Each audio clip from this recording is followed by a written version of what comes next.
The University of Minnesota paid $282,000 to resolve 2 sexual harassment complaints against former athletics director Norwood Teague, according to newly released documents. Teague resigned without additional compensation in August 2015 after the university decided to investigate his behavior at a July 15 senior leadership retreat.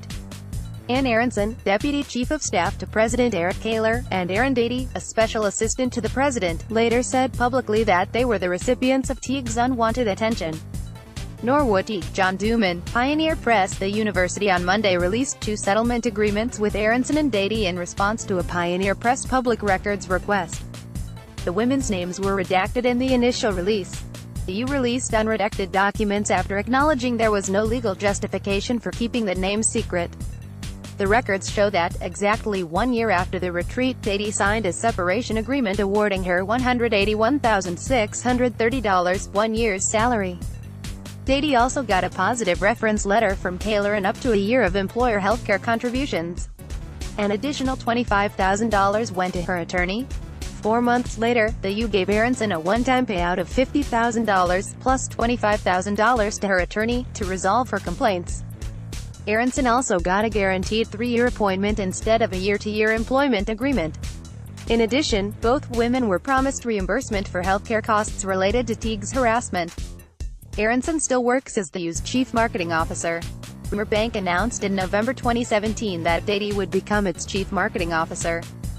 The Pioneer Press previously reported that the women complained that Teague gave them unsolicited back rubs and pinched them on the buttocks and waist, and he asked one if she'd be open to cheating on her husband. One woman also reported receiving text messages from Teague soliciting oral sex and asking whether she'd go skinny dipping.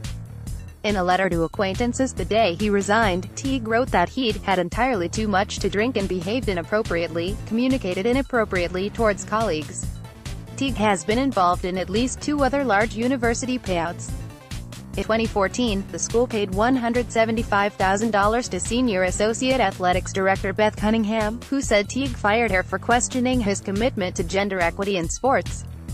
And in 2012, when Teague was athletics director for Virginia Commonwealth University, that school paid $125,000 to resolve a gender discrimination lawsuit brought by women's basketball coach Beth Cunningham. Further, soon after Teague's resignation, Star-Tribune reporter Amelia Reyna wrote in a column that Teague had sent her numerous flirtatious text messages and followed her into a cab and groped her in December 2013.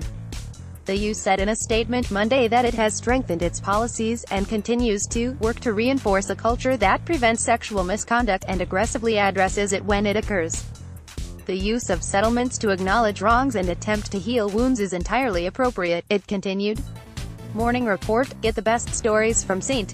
Paul and its suburbs in your inbox. In the 5 years before the Teague episode, the U received 11 claims of sexual harassment and paid out $449,500, the U said in response to a previous Pioneer Press records request. One of those cases, of a gymnast who accused her coach's husband of unwanted touching and comments, sparked an overhaul of the U's sexual harassment policies and training.